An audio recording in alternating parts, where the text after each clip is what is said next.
Get ready for your daily dose of marketing strategies and tactics from entrepreneurs with the guile and experience to help you find success in any marketing capacity.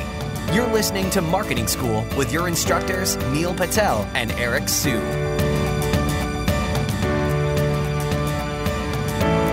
Hey everyone, and welcome to another edition of Marketing School. I'm your host, Eric Siu. And I'm Neil Patel. And today we're going to talk about what is a marketing funnel and how you can use it for your business. So basically, when you Google the keyword marketing funnel, this is going to be funny because one of Neil's companies that he co-founded, Kissmetrics, is the #1 result, and the single grain post that we have is either the #2 or #3 result. So take a look at those resources, but basically, when you think of a business from top to bottom, or let's just think about hiring, for example. When you're hiring somebody, when any company hires somebody, there's a funnel at the very beginning, right? Somebody, at the very top, you have a lot of different candidates. A lot of them are unqualified. And then when you get to the very bottom, that's when you're trying to close the right candidate, and there's only a few people left. So you might have 100 people at the top of the funnel, and then at the very bottom, you might only have 2 or 3 people, and then maybe you only hire one at the very end who you close. It's the same thing with the sales funnel too. You have a lot of customers come in. Let's think about an e-commerce site, for example. Or more so visitors, not customers. Yes, visitors that come in. That's correct. Thank you, Neil. So you might have 100 customers come into an e-commerce site, and maybe only 1 or 2% actually end up converting at the end of the day. So what we're going to talk about today is all the stuff that happens from top to bottom. There's a different process for each section, and that's basically your marketing funnel. So Neil, what are your thoughts around marketing funnels in general? Yeah, a marketing funnel is a great way to get people to convert. So think of it this way. If you go down the street and you ask someone, a random stranger, will you marry me? What's going to happen? The chances are they're going to say no. If they say yes, they're probably crazy and you should run away. But in most cases, they're going to say no. And why is that? It's because they have no clue who you are. I don't care if you look like Brad Pitt. Yeah, sure, if you're Brad Pitt, they may say yes. But even if you're handsome, the chances are, or rich, most people are going to say no. And the reason they're going to say no is because they don't know you. On the flip side, if you ask a random stranger, will you go on a date? You have a much higher chance that they'll say yes. Then you go on a few dates, they like you. Then from there, you go on some more dinner dates. You hang out with their friends. They hang out with your friends. You may even meet their parents like 6 months later. They meet your parents.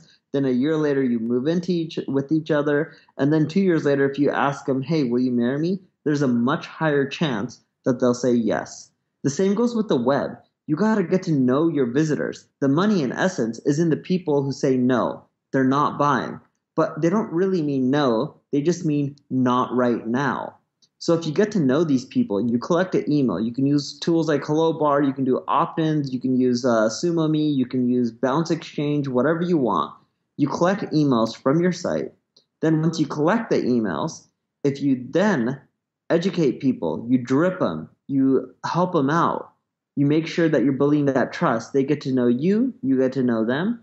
And then when you start selling them on your products or services, a few days later, a few weeks later, a month later, they're much more likely to say yes. And then once they buy, you want to put them in a different funnel for all the people that have purchased once, because they're much more easier to get those people to buy more things or upsell, right? In other words, you're getting them to pay for other premium versions or services or upgrades. Yeah, and I want to talk about the marketing funnel from a content marketing perspective. So when you're putting together content, you might have your top of the funnel, so this is tofu, and then you have your middle of the funnel, this is known as mofu, and then you have the bottom of the funnel, which is known as bofu. So top of the funnel content might be something that is something like what is digital marketing, for example, or what is a marketing funnel. And then the middle might be, after they read your content, you might retarget them and ask them to opt in to an ebook. You might retarget them on Facebook, and then you're getting them into, that's the middle of the funnel type of thing. And you can also have middle of the funnel type of content too. So, how to select the right marketing funnel tool. So there's a lot of different ways you can organize the middle of the funnel and the bottom of the funnel. And then the bottom is when you're trying to, like Neil mentioned, you might be trying to close them on some type of offer. Maybe it's a webinar, or maybe it's a low dollar offer, or it's a subscription, whatever it is exactly. You have to be moving people logically down the sequence, and you can't just ask them for the sale immediately. So the first thing that I think Neil talked about, the importance of collecting emails, that's really important. And I think, it would be helpful if we talked a little bit about the tools that we use for, getting people through the sequence and tagging people. Now, for me personally, we use Drip. Drip's just, we've used Infusionsoft in the past, but Drip is just a really lightweight, easy, kind of email automation tool that allows us to tag people, move people along the sequence, and after they take an action, we can send them into another sequence like Neil's talking about. And they were just recently acquired by Leadpages, which is another tool that I really love. Neil, what do you use, and how does your marketing funnel look? Yeah, sure. So I like using Infusionsoft. It's much more complex than Drip. I have to pay Infusionsoft consultants because it's too hard for me to use. But the features that I have are so advanced, it really helps my bottom line with my sales. And I'll give you an example of how, let's say, I use Infusionsoft. So you may end up reading the Crazy Egg blog. Let's say you opt in as an email subscriber, and we have different funnels and we test different things, but I'm just going to give you an example of one of them. You read the Crazy Egg blog, you see a post on A/B testing, you like it, you opt in for the newsletter. So we have your name and email now. Then what we'll do is we'll send you a few more pieces of content over the next week. And these pieces of content will teach you more about A/B testing, conversion optimization, user tracking, etc. Then once that's done, the next thing that we do is, let's say a week later, and we're tracking to see who's opening the emails. Because in Infusionsoft, it shows us if you're not opening the emails, then what we do is we try to send you other variations of it. So if you don't open up any of the emails, we don't sell you. But assuming you are opening them up, the emails, then what we'll do is we'll say, hey, now that you've read all these posts about conversion optimization and A/B testing, why don't you try improving your conversion rate? Here's a free trial for Crazy Egg. All you have to do is just click here to get started. So then they put in their name and email, they put in their website URL, they put in their credit card on the page, and then boom, we now have them in a free trial. Once they're using it, it's a 30-day free trial. Then what we do is we keep educating them throughout the first 30 days. We teach them how they can use the product. We actually look at, are they logging in? Did they run a test? If they didn't create a test, because even if you sign up for the product, you have to use it. So if they didn't use the product, we put them in a different funnel saying, hey, start your first A/B test. And then once we get them to do that, we put them in a different funnel. Hey, your A/B test is done. Now let's start analyzing the data and then make more changes from there. And by taking them through multiple funnels, we can then increase the likelihood that they'll pay. Even if they start a test and they don't have enough data, they're then in a different funnel than someone whose test is over. And we say, hey, we noticed you started an A/B test, but you're not getting enough visitors to your website. Here are 3 articles that you should read that'll help you get more traffic, so then that way your A/B test can end quicker and you can figure out if your test is causing you to get more sales or less sales.